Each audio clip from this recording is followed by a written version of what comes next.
Well, I'm going to our local HEB market right here in Spring Branch, Texas, and I'm in my convertible yesterday. It's November, nice fair day, had the top down, and I didn't get too far, but I smelt the distinctive odor of a skunk. Yeah, I've had this, one of my many hats: skunk hat, bobcat hat, fox hat, coyote hat, you name it, I have it. I never made a skunk hat though, because it stinks. I purchased the pelts and made the hat once I had the pelts in hand. But with the top down, I could smell the skunk but didn't know where it was. And then I saw the vulture circling. And that's a tall tale sign that they're looking for what I could smell, they're smelling. And then as I drove my car past, a strong smell just permeated the inside of my convertible. And I looked off to my left, and there was the skunk. And so because I drove by it, I got this inspiration. I'm going to do a drone bear pause on stinky skunks. And so I turned the car around, and I took out my iPhone camera, and I slowly drove by, which you're looking at behind me.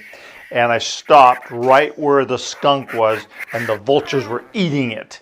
And I thought, well, how in the world can a vulture want to even eat a skunk? The smell. Now, it wasn't as bad where I was, but could you imagine where they were? How bad that smell was.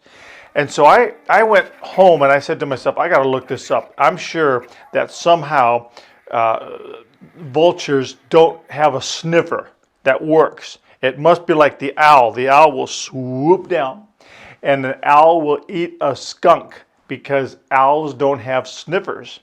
And so I thought, well, maybe vultures don't. But then no, it has to be, because part of the reason why they circle, I discovered, is because the odor is going up into the atmosphere, and they're trying to get like radar where it's strongest, and then they use their eyes, and when they spot it, they begin to swoop down and have lunch. Well, their sniffer is very acute. Of all the birds that circle to eat, they, by the way, only eat dead things. They're not birds like hawks and eagles that will go after live things, but they'll eat dead things. And so when they get down there, they seem to eat it even though their smell is so acute. I thought, well, what would possess them to do that? Who would be crazy enough? And look at that. I have a scene here where looks like the macho bird is kind of coming down and going like, get out of the way, this skunk belongs to me. And that macho bird is trying to fight over that stinky, smelly skunk. I would be wanting to run away from the skunk, but not them. What would motivate that? Well, I was thinking, this is what the Lord inspired me. Greed.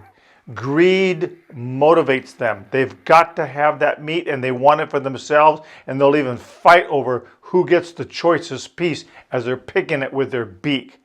And that is the danger that we can get. We can lose our sense of smell. Have you heard the expression that it says something like, I smell a skunk?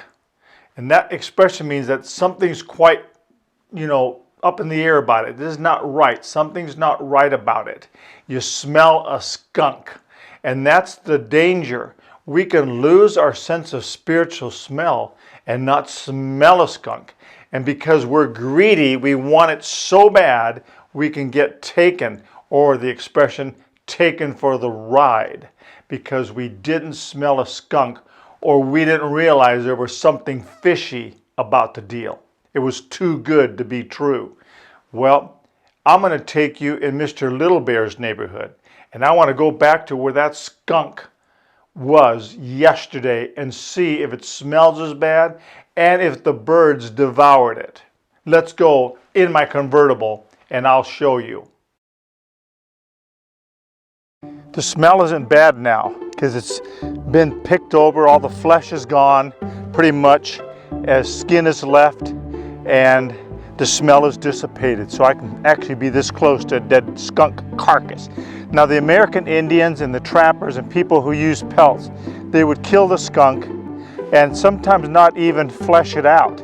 They would just throw it in a river with a rock tied around it, and then they would let the water pass by for days on end and get the scent off the body. Then they would carefully cut up the body, not to cut the scent sac, remove the hide, and then do the tanning process. It's the I want to have it and I've got to have it syndrome.